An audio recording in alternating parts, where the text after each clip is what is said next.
नमस्ते अनि हार्दिक स्वागत छ होम ट्युसन नेपाल हेरेर बस्नुहुने सम्पूर्ण तपाईँलाई हार्दिक स्वागत गर्न चाहन्छु। आज पनि होम ट्युसन नेपालमा रहेर हामीले एसिड बेस एन्ड साल्ट रिलेसनको बेस भन्ने टपिकमा पढ्न गइरहेका छौँ। यदि यस भिडियोबाट तपाईँलाई अलिकति पनि फाइदा पुग्छ भने यस भिडियोलाई लाइक सेयर र सब्सक्राइब गर्न नबिर्सिनुहोला। अब सुरु गरौँ आजको कक्षा। आज हामी बेसको बारेमा पढ्न गइरहेका छौँ र बेस भनेको के हो सबभन्दा पहिला definition. So metallic oxide and the hydroxide which are bitter in taste है। जस्तो सबै मेटलका मेटालिक अक्साइड और त्यो हाइड्रोक्साइड पनि हुनसक्छ। मेटालिक अक्साइड अथवा hydroxide which are bitter in taste, स्वादमा अलिकति तितो हुन्छ, bitter in taste, and mainly gives hydroxyl ion when dissolved in water है, dissolved in water भनेपछि मेटलका अक्साइडहरू अथवा हाइड्रोक्साइडहरू which are bitter in taste, स्वादमा अलिकति तितो हुने गर्दछन् र जसले हाइड्रोक्साइल आयन प्रड्युस गर्छन् when dissolved in water they all are called what base. ती सम्पूर्णलाई चाहिँ बेस भन्ने गरिन्छ। अब इक्जाम्पलको रूपमा हामीले लिन सक्छौँ म्याग्नेसियम हाइड्रोक्साइड अथवा calcium oxide, or we can write calcium hydroxide or sodium hydroxide or sodium oxide. These all are the example of base. Now let's learn about the preparation of the base. How to prepare base. Preparation of base है, कसरी बेसलाई prepare गर्न सकिन्छ। So the first method is by combination of metal with oxygen है। मेटलहरूलाई metal combining with oxygen, यदि मेटललाई अक्सिजनसँग combine गर्ने हो भने base बन्छ। For example we can take magnesium plus oxygen, oxygen diatomic हुन्छ, so we write O2 always, and when it combines it forms magnesium oxide. Balance गरौँ 2 and also 2. Likewise we can combine another metal like copper with oxygen, and what it forms, students? It will form copper oxide, that is CuO. पनि balance गरौँ। Likewise we can combine calcium with oxygen, so it forms calcium oxide, or we also can combine sodium with oxygen, then it forms Na2O. Balance गरौँ। So in this way, when metal will combine with oxygen, then it forms what? Base. Another method for the preparation of base is by heating metallic carbonate. Metallic कार्बोनेटलाई heat गर्ने हो भने पनि के गर्न सकिन्छ? Base गराउन सकिन्छ। फर इक्जाम्पल क्याल्सियम मेटल भयो, CO3 भन्दा बित्तिकै कार्बोनेट, यदि यसलाई हिट गर्ने हो भने डेल्टा साइनले चाहिँ हिटलाई सिम्बलाइज गर्ने काम गर्छ। यसले बनाउँछ क्याल्सियम अक्साइड। सँगसँगै क्याल्सियम अक्साइड भनेको के भयो त? बेस भयो। सँगसँगै कार्बन डाइअक्साइड ग्यास के गर्छ त? रिलिज गर्छ। यसरी पनि हामीले बेसको प्रिपरेसन गर्न सक्छौँ। अब बेसहरूमा all the bases does not soluble in water, सबै बेसहरू वाटर सोलुबल हुँदैनन् र यस्ता बेसहरू base which are soluble in water are called alkalis. ध्यान दिने है, जस्तो जति पनि बेसहरू हुन्छन् सबै बेसहरू वाटरमा सोलुबल हुँदैनन्। यस्ता बेसहरू जुन चाहिँ वाटरमा सोलुबल हुन्छन् तिनीहरूलाई चाहिँ हामीले के भन्न सकिन्छ त? अल्कालिज पनि भन्न सकिन्छ। जस्तै NaOH हैन, NaOH चाहिँ के हो त? एउटा अल्काली हो। NH4OH यो पनि के हो त? वाटरमा सोलुबल हुन्छ, यसलाई पनि अल्काली भन्न सकिन्छ। Like CaOH2, this is also the example of the alkalis. So from here we can understand that all the alkalis are the bases but all the bases are not alkalis भनेर पनि question आउँछ। त्यो आउँदाखेरि base जुन चाहिँ वाटरमा soluble हुन्छ त्यसलाई alkalis भन्ने गरिन्छ हैन। वाटरमा सोलुबल भयो घुल्यो भने चाहिँ त्यसलाई अल्कालिज भन्ने। तर जुन वाटरमा सोलुबल हुँदैन इट्सेल्फ इट इज बेस, त्यो त बेस छँदैछ। त्यस कारणले गर्दा एउटा रिजनिङ क्वेसन आउन सक्छ, यस्ता बेसहरू जुन चाहिँ पानीमा घुल्छन् तिनीहरू चाहिँ अल्कालिज हुन्। यो आधारमा के भन्छ त भन्दाखेरि all the alkalis are bases, सबै अल्कालीहरू के भयो बेस त भए, तर all the bases are not alkalis, सबै बेसहरू चाहिँ के हुँदैनन् त अल्काली हुँदैनन्। किन भन्दा सबै बेसहरू चाहिँ के हुँदैनन् वाटरमा डिजल्भ हुँदैनन्। यसरी चाहिँ आन्सर लेख्ने। अब बेसमा एउटा रियाक्सन पनि हामीले चाहिँ सो गर्नुपर्ने हुन्छ। यो नर्मल हामीले केमिकल प्रपर्टीहरूमा पनि देखाउन सक्छौँ। जस्तै NaOH भनेको एउटा बेस हो। जब यो वाटरमा डिजल्भ हुन्छ त्यति बेला चाहिँ यो डिसोसिएट हुन्छ अनि के बन्छ Na प्लस र OH माइनस, जसले हाइड्रोक्सल आयन चाहिँ लिबरेट गर्ने काम गर्छ। त्यस्तै गरी हामीले अरू पनि लिन सक्छौँ, जस्तै CaOH, यो पनि के हो त एउटा अल्काली हो हैन। अल्काली भनेको बेस, बेस र अल्कालीको डिफ्रेन्स मैले भनिसकेको छु। यसमा के हुन्छ Ca plus plus plus twice OH minus. यसरी चाहिँ यो सबैकोमा जान्नुपर्छ। त्यस्तै गरी हामीले KOH लाई लिन सक्छौँ। KOH मा के हुन्छ K plus plus OH minus. यसमा चाहिँ जुन एउटा प्लस छ एउटा माइनस छ, इट मिन्स यसले चाहिँ एउटा भ्यालेन्सी प्रोसेस गर्ने गर्दछ भने OH माइनसले पनि भ्यालेन्सी 1 हुन्छ। त्यस्तै गरी यहाँ Ca प्लस प्लस छ, यसको भ्यालेन्सी 2 हुन्छ। यसले दुईवटा इलेक्ट्रोन्स चाहिँ अरूलाई डोनेट गरेर चाहिँ इलेक्ट्रोपोजिटिभ फर्ममा चाहिँ बस्ने गर्दछ। यो जान्नुपर्छ। It means always the basis gives OH hydroxyl ion when dissolve in water. Now let's learn about the difference. फरक के छ है त difference between alkalis and base. Alkalis र बेसमा के डिफरेन्स हुन्छ है। अब यो इक्जाममा सोधिरहेको छ, यो चाहिँ जान्नुपर्छ सबैले। अल्कालिज र बेस मैले भनि पनि सकेँ है। सबै मेटल अक्साइड र मेटल हाइड्रोक्साइड भनेको चाहिँ बेस हुन्। मेटालिक अक्साइड और मेटालिक हाइड्रोक्साइड सबै के हुन् त बेस हुन्। Metal oxide and metallic hydroxide are base हैन। तर यसमा एकदम मेन फरक भनेको के छ त अल्कालिज भन्दाखेरि मेटालिक अक्साइड र हाइड्रोक्साइड त हुने नै भए। मेटालिक यसमा पनि मेटालिक अक्साइड अथवा हाइड्रोक्साइड तर जुन चाहिँ के हुन्छ त डिजल्भ हुन्छ, विच डिजल्भ इन केमा त भन त डिजल्भ इन वाटर। पानीमा डिजल्भ भयो भने के भन्ने त्यसलाई आर कल्ड अल्कालिज। अनि अर्को डिफ्रेन्समा चाहिँ हामीले चाहिँ अब यसमा इक्जाम्पल जे लेख्दा पनि हुन्छ है। भनेको मेटालिक अक्साइड र हाइड्रोक्साइड, अब क्याल्सियम अक्साइड हुनसक्छ, Na2O हुनसक्छ होइन, म्याग्नेसियम अक्साइड हुनसक्छ। यो सबै के का इक्जाम्पल हुन् बेसका इक्जाम्पल हुन् भने।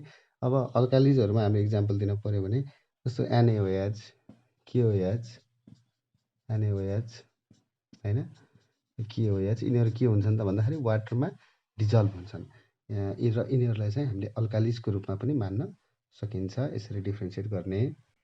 Now let's learn about the classification of base है।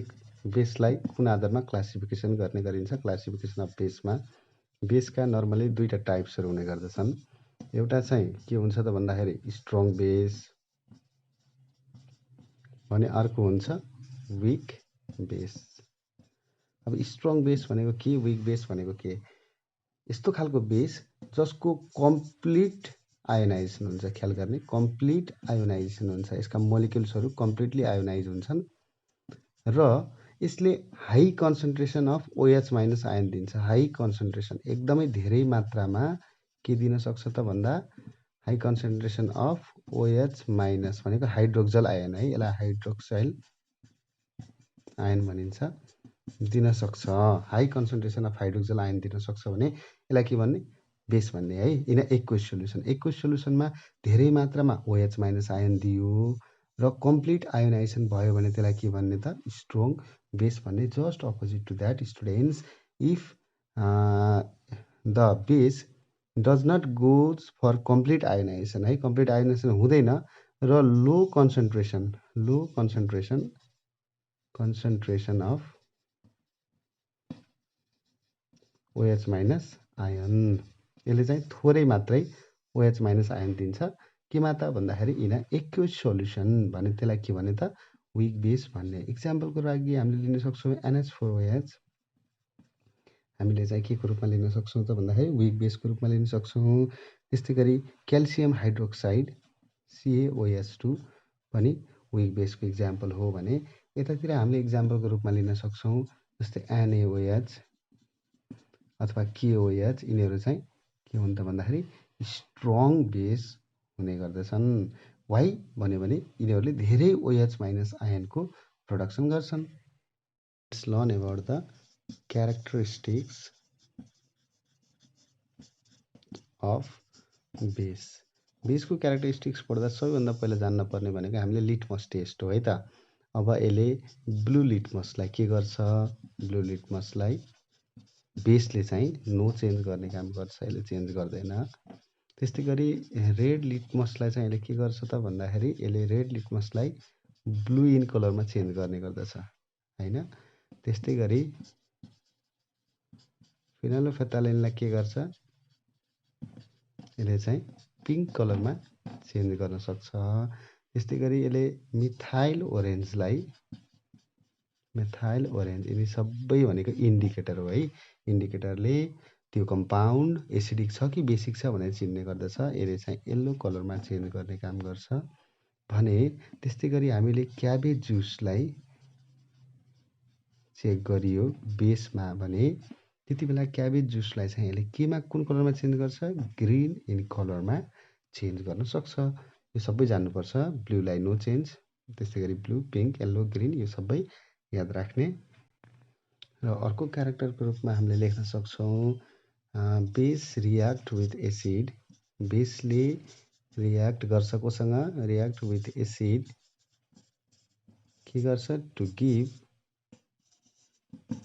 Salt and water. बेसले एसिडसँग रियाक्ट गर्यो भने साल्ट एन्ड वाटर दिन्छ। यो रियाक्सनलाई हामीले के पनि भन्न सक्छौँ त भन्दाखेरि एसिड एन्ड बेस रियाक्सन भन्न सकिन्छ।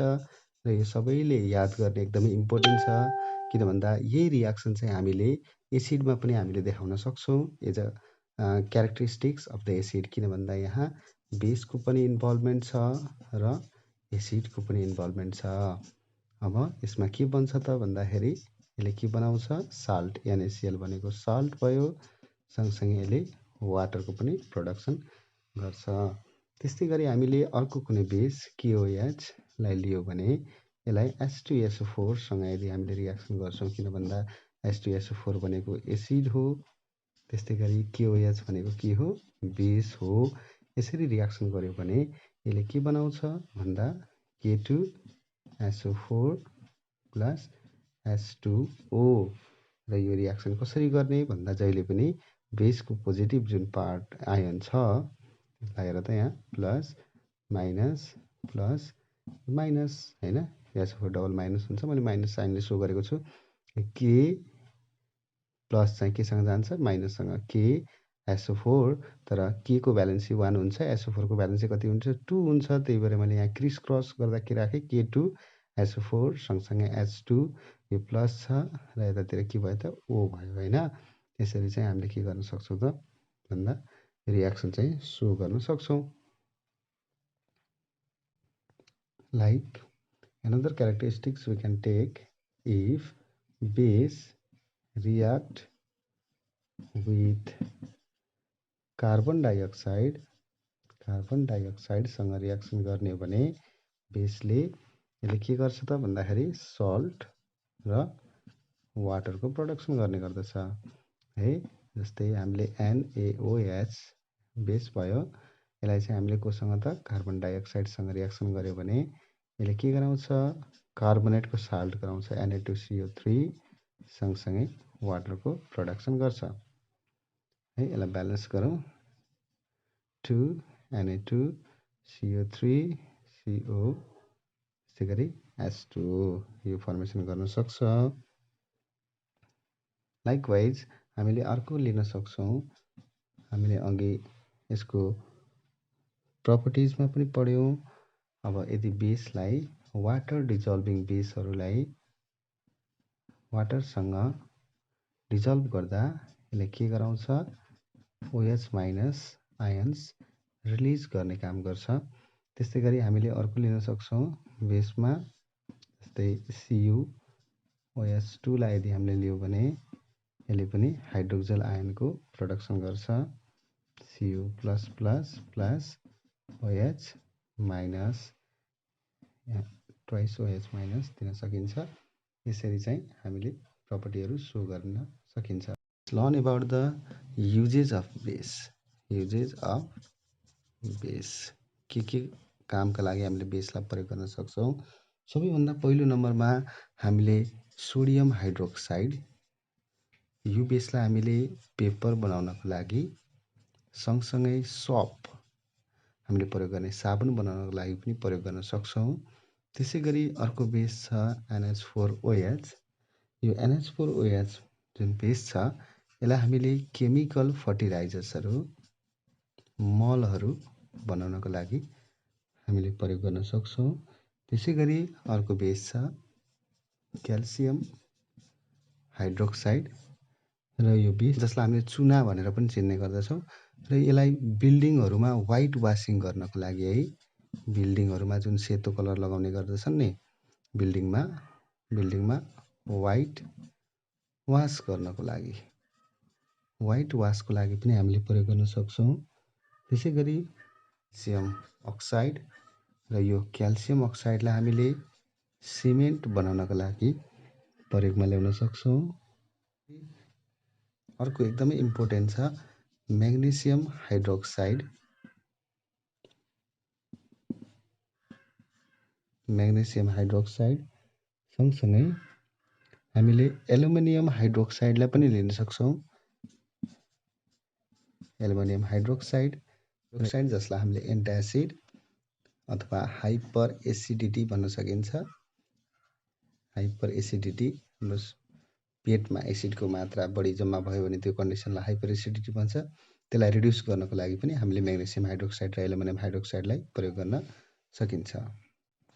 अब इक्जाममा एसिड र बेसको डिफ्रेन्स बिट्विन सोध्यो भने कसरी लेख्ने? एसिड र बेसको डिफ्रेन्स बिट्विन आयो भने normally the chemical compound which gives मैले सर्टमा लेख्छु है, गिव्स OH माइनस आयन दिनेलाई चाहिँ एकको सोल्युसनमा त्यसलाई के भनिन्छ? बेस भनिन्छ भने यसले चाहिँ के दिन्छ? H प्लस आयन दिने गर्दछ। सजिलो फर्ममा लेखेको छु मैले। त्यसै गरी अर्को हामीले लेख्न सक्छौँ यसको pH भेल्यु मोर देन 7 हुन्छ। मोर देन 7 हुन्छ भने यसको चाहिँ pH भेल्यु के हुन्छ? लेस देन 7 हुन्छ। याद गर्ने दुईटा पोइन्ट भयो हैन। त्यसै गरी अर्को हामीले दिन सक्छौँ, यसले बेसले चाहिँ रेड लिटमसलाई चाहिँ केमा कन्भर्ट गर्छ? ब्लू इन कलरमा कन्भर्ट गर्ने गर्दछ भने यसले चाहिँ ब्लू लिटमसलाई केमा कन्भर्ट गर्छ? रेड इन कलरमा। यो तीनवटा भयो। त्यसै गरी अर्को हामीले इक्जाम्पल दिन सक्छौँ। यसको दिन सक्छौँ KOH, त्यसै गरी NaOH, यतातिर हामीले दिन सक्छौँ HCl, त्यसै गरी H2SO4 भनेर इक्जाम्पल दिएर हामीले चारवटा पोइन्टमा यसलाई चाहिँ डिफ्रेन्सिएट गर्न सक्छौँ।